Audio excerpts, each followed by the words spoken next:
एक major risk small cap के अंदर आ रहा है, जिस वजह से मैंने फ्राइडे को स्मॉल कैप का एक म्यूचुअल फंड पूरी की पूरी तरीके से बेच दिया है और जो अपना पैसा है वहां से निकाल लिया है।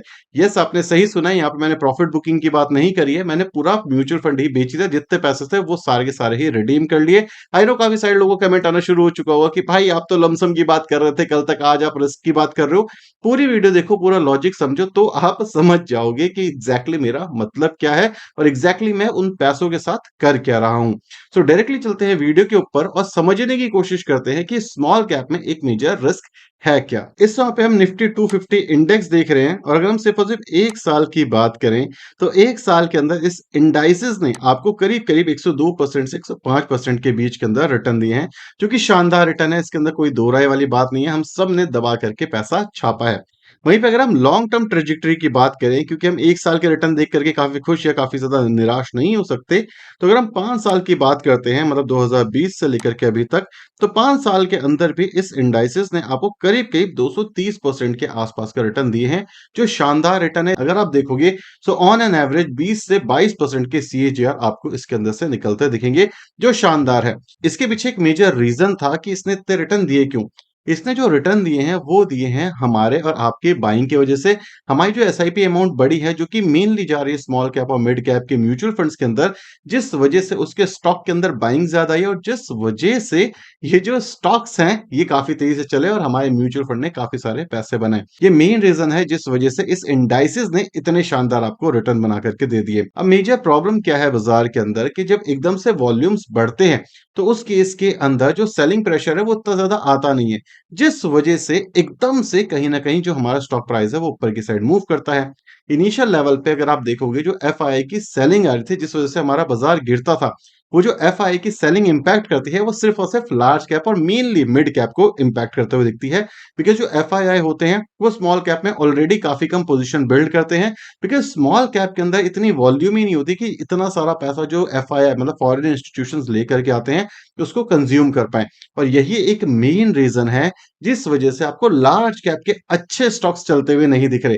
अगर आप बजाज फाइनेंस को उठाओगे नहीं चल रहा, अगर आप एचडीएफसी को उठाओगे नहीं चल रहा, अगर आप कोटक महिंद्रा को उठाओगे नहीं चल रहा, इसी तरीके से जो तगड़े स्टॉक्स हैं वो नहीं चल रहे, बिकॉज जो एफआई का सेलिंग प्रेशर है वो इन सारे स्टॉक्स के ऊपर ही है। वहीं पे जो रिटेल बाइंग आ रही है वो आ रही है स्मॉल कैप और मिड कैप के ऊपर मेनली, जिस वजह से वो स्टॉक्स चल रहे हैं, जिस वजह से वो म्यूचुअल फंड काफी शानदार तरीके से रैली दे रहे हैं। अब एक क्वेश्चन आ सकता है कि भाई निफ्टी क्यों चल रहा है। निफ्टी इस वजह से चल रहा है बिकॉज कुछ ऐसे सेगमेंट हैं जो कि पीएसयू के साथ कहीं ना कहीं इंडल्ज होते हैं। जैसे अगर आप देखोगे लास्ट एक डेढ़ साल के अंदर पीएसयू ने काफी ज्यादा रिटर्न बनाए, जैसे कि ऑयल एंड गैस वाली कंपनियां, रिन्यूएबल, जो कि हमारी निफ्टी 50 का पार्ट है, तो वहां पर सेंटिमेंट काफी ज्यादा अच्छे थे और इस वजह से वो कंपनियां चली और इस वजह से जो हमारा निफ्टी है, मतलब जो हमारे लार्ज कैप है, वो भी चलते हुए दिखे। लेकिन सॉलिड कंपनियां अभी भी काफी हद तक आपको अंडर वैल्यूड देखने को मिल रही हैं। अब मैं आपके साथ शेयर करता हूं कि मैंने अपना कौन सा म्यूचुअल फंड बेचा है स्मॉल कैप का और उसके पीछे का रीजन क्या है और मेरा एग्जैक्टली लॉजिक क्या कहता है जिस वजह से मैंने वो करा। इस समय पे मेरे पोर्टफोलियो के अंदर दो हिस्से होते हैं। पहला है मेरा कोर पोर्टफोलियो, दूसरा पोर्टफोलियो होता है मेरा अपॉर्चुनिटी फंड और स्विंग ट्रेडिंग, जिसके बारे में मैंने काफी बार अपने चैनल के ऊपर डिस्कस करा है। अगर आप देखोगे तो कोर पोर्टफोलियो के अंदर मेरे पास मिड कैप भी है, लार्ज कैप भी है, स्मॉल कैप भी है। मेनली लार्ज कैप मेरा कहीं ना कहीं फ्लैक्सी कैप के थ्रू जाता है। अदरवाइज मेरा ज्यादातर पैसा मैं डायरेक्ट स्टॉक के अंदर ही इन्वेस्ट करता हूँ। छोटा सा हिस्सा अपने ओवरऑल पैसे का जितना भी मेरे पास थोड़ा बहुत है उसको मैं उठा करके म्यूचुअल फंड में भी लगाता हूँ। अब जो मेरी अपॉर्चुनिटी फंड होती है इसको मैं काफी बार ट्वीक करता रहता हूँ। अपॉर्चुनिटी फंड ओवरऑल मेरे पोर्टफोलियो का करीब करीब 20% के आसपास होता है, जो मैं इधर उधर लगा करके थोड़े बहुत पैसे एक्स्ट्रा कमाने की कोशिश करता हूँ, जिससे जो मेरा पोर्टफोलियो है वो थोड़ा सा ज्यादा अल्फा क्रिएट करता है। तो जो मेरा ओवरऑल अपॉर्चुनिटी फंड था उसके अंदर काफी सारा पैसा इनिशियल लेवल पे, मतलब करीब करीब 2022 के एंड 2023 के आसपास, जब ये चैनल भी हमने एग्जैक्टली शुरू करा था, उस समय पे मैंने यहाँ पे काफी बार आपको बताया था कि अपॉर्चुनिटी फंड जो है वो मैं डाल रहा हूँ स्मॉल कैप में, स्मॉल कैप इंडाइसेस में डाल रहा था, मतलब स्मॉल कैप के इंडेक्स म्यूचुअल फंड में डाले थे मैंने। जो मेन म्यूचुअल फंड था जिसके बारे में मैंने उस समय पे एनालिसिस भी करी थी, जो था Nippon India small cap Nifty 250 index.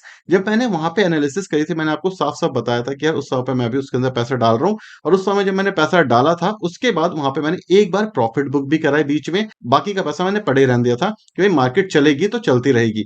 तो जो मैंने पैसा यहां पर डाला था वो मैंने पूरी तरीके से बेच दिया है। जो मेरा पूरा का पूरा पैसा इंडेक्स के अंदर जा रहा था, मैंने वो बेचा है। इसका मतलब ये है Nippon India Nifty 250 index mutual fund मैंने अपने पोर्टफोलियो से निकाल दिया है। अभी भी मेरे पोर्टफोलियो के अंदर दो म्यूचुअल फंड पड़े हुए हैं। पहला है हमारा क्वांट का स्मॉल कैप म्यूचुअल फंड और दूसरा है मेरा Nippon India small cap mutual fund. ये दोनों म्यूचुअल फंड आज ही मैं होल्ड करता हूं, जो मेरे कोर पोर्टफोलियो का पार्ट है। इसको बेचने के पीछे जो अपॉर्चुनिटी फंड था, इसको बेचने के पीछे मेन रीजन क्या है? इसको बेचने के पीछे मेन रीजन था कि जो मेरा टारगेट था, जो मेरा गोल था, वो मैंने अचीव कर लिया। मेरा गोल था एक अच्छी खासी स्विंग लेना, 20% के आसपास के जो मुझे सीएजीआर का रिटर्न मिले हैं, बिकॉज मैंने उस समय पे लमसम करा था। तो वो जो मेरा गोल था अचीव करना कि यार मेरे को एक स्विंग मिलना चाहिए, ये जो मार्केट है इस लेवल तक जा सकती है, वो मेरे को अचीव होता हुआ दिख गया और इस वजह से मैंने यहाँ पे ओवरऑल पोर्टफोलियो अपना बेच दिया, बिकॉज मेरा गोल कंप्लीट हो गया। ये जो अपॉर्चुनिटी फंड था, इससे मेरा ये गोल नहीं था कि मेरे को 5 साल 6 साल 10 साल इन्वेस्ट करना है ना। मेरा गोल होता है अपॉर्चुनिटी फंड के साथ कि मैं एक स्विंग ले लूं, मेरे ओवरऑल जो रिटर्न है उसके अंदर थोड़ा सा अल्फा और इंक्रीज हो जाए। इसी के बीच में एक क्वेश्चन आएगा कि भाई आप बार बार कहते हो अपॉर्चुनिटी फंड, तो आपके पास वो पैसा कहां से आता है? सबसे पहली चीज, ये जो पैसा डाला था मैंने आपको इनिशियल में ही बताया कि इसके अंदर जैसे सपोज करो मैंने 10 लाख रुपए डाले थे, तो मैंने 25% जो पैसा था वो मैंने आज से 2-3 महीने पहले बेच दिया था और जो वहां से प्रॉफिट आया उसको मैंने अपना एक छोटा सा अपॉर्चुनिटी फंड बना लिया और उसी के साथ साथ रेगुलर इनकम तो है ही, तो इसी वजह से वो जो अपॉर्चुनिटी फंड है वो लगातार धीरे धीरे करके बढ़ता रहता है। अब जो मैंने ये म्यूचुअल फंड बेचा है, इसके पीछे का लॉजिक बताता हूँ आपको। देखो लास्ट 3-4 साल के अंदर जो स्मॉल कैप है, इसने शानदार रिटर्न दिए हैं, इसमें कोई दो राय नहीं है। रिटेल इन्वेस्टर ने सस्टेन करी है मार्केट, इसके अंदर कोई दो राय नहीं है। लेकिन मुझे लगता है कि जो बाजार है यहां से या तो थोड़ा बहुत कंसोलिडेट करेगा और अगर अपसाइड गया भी तो इतना मेजर अपसाइड नहीं होगा, और इसी वजह से मैंने कहीं ना कहीं यहाँ पे थोड़ा सा प्रॉफिट बुक करा है। अब आप मेरे से ये पूछ सकते हो कि यार रिस्क कहां पर है, क्यों बेचा? मतलब यहाँ पे भी रिस्क समझ नहीं आया, आपका तो गोल पूरा हो गया। रिस्क यहाँ पर ये है मेरे भाई कि जब भी स्मॉल कैप इंडेक्स गिरता है तो वो रिकवर नहीं करता, पहली चीज। और दूसरी चीज, वहां पे कोई आपके लिए एक एक्टिव फंड मैनेजर नहीं बैठा जो आपके बिहाफ पे अपना पोर्टफोलियो चेंज करे और आपको डाउन साइड प्रोटेक्शन दे अगर बाजार यहां से गिरता है, क्योंकि बाजार 10-15% कभी भी गिर सकता है, इसमें तो कोई बड़ी बात नहीं है। अगर बाजार 10-15% गिरता है तो जो आपका इंडेक्स है वो गिरेगा और जो मेरे ओवरऑल पैसे बने हुए हैं ना, वो मैं कहीं ना कहीं खो दूंगा, पहली चीज। दूसरी चीज, मेरे को लगता है यहां से ज्यादा ग्रोथ नहीं आएगी इसके अंदर। मुझे लगता है कि एवरेज ग्रो करेगा, जितना जिस पेस से ये ग्रो कर चुका है। मुझे ये लगता है कि यहां से ग्रोथ कहीं ना कहीं थोड़ी स्लो डाउन होते दिखेगी। इंडेक्स फंड की बात हो रही है यहाँ पे, निफ्टी 50 250 इंडेक्स फंड की बात कर रहा हूं मैं। थर्ड, मेरे को एक और अपॉर्चुनिटी दिख रही है जिसको मैंने काफी बार आपके साथ शेयर करा है, जैसे बैंकिंग एंड फाइनेंस कंपनी। देखो आपके पास कितना भी पैसा हो, अगर देखो अगर आपके पास 10,000 रुपए हैं वो भी कम है, आपके पास 10 लाख रुपए हैं वो भी कम है, आपके पास 1 करोड़ रुपए हैं तो भी कम है। तो बाजार इतना बड़ा है कि आपके पास कितना भी पैसा हो वो कम ही पड़ता है। तो जो पैसा है उसको सही जगह लगा करके सही स्विंग ले सकते हैं। जैसे 2022-2023 के अंदर स्मॉल कैप में लगा करके एक स्विंग ले ली हमने, वहां से पैसा बना लिया। अब जो मुझे लगता है इस पैसे का सही यूज हो सकता है, वहां मैं लगाऊंगा। मतलब मैं उठा करके डालने वाला हूं बैंकिंग सेगमेंट के अंदर और आईटी सेगमेंट के अंदर 50-50 पैसा। अब जो बैंकिंग सेगमेंट है उसके अंदर भी मैं दो म्यूचुअल फंड के अंदर पैसा लगाऊंगा। पहला म्यूचुअल फंड होने वाला है क्वांट का बीएफएसआई म्यूचुअल फंड। कोई रिकमेंडेशन नहीं है, ये मैं क्यों खरीद रहा हूं ये बताऊंगा। इसी के साथ साथ मैं ईटीएफ में लगाने वाला हूं जो कि है बैंक निफ्टी का। इन दो के अंदर मेन मेरा पैसा जाएगा जो कि बैंकिंग का होगा और 50% जाएगा मेरा आईटी वाले सेगमेंट के अंदर। और मुझे लगता है कि इन दोनों सेगमेंट में काफी अच्छी रैली आ सकती है और यहाँ पे मैंने ऑलरेडी पोजीशन बिल्ड करी है, बट मुझे लगता है कि मार्केट कंसोलिडेट कर रही है इस वाले सेगमेंट के अंदर, तो यहाँ पे थोड़ा और पैसा जा सकता है ताकि एक जो स्विंग आए उसके अंदर एक अच्छा पैसा कमा पाए। और इसी वजह से यहाँ पे बल्क इन्वेस्टमेंट कर रहा हूं मैं। लास्ट बट नॉट लीस्ट, अगर आप देखोगे जो मेरा ओवरऑल पोर्टफोलियो है वो अभी भी इंटैक्ट है, जहां पे मेरे 80% पैसे लगे हुए हैं। जो मेरे डायरेक्ट स्टॉक के अंदर पैसा लगा हुआ है, जो मेरा उठा करके क्वांट और निपॉन में लगा हुआ है, वो अभी भी लगा हुआ है। क्यों? क्योंकि उनका टाइम पीरियड अभी नहीं आया है। वहां पे मुझे लगता है कि बाजार गिर भी जाएगा तो मेरा पास टाइम है 2-3-4 साल का, बाजार रिकवर कर लेगा। और गिर भी गया ना तो ये जो एक्टिव फंड मैनेजर है ये कहीं ना कहीं करके थोड़ा बहुत रिकवर कर लेंगे मेरे लिए।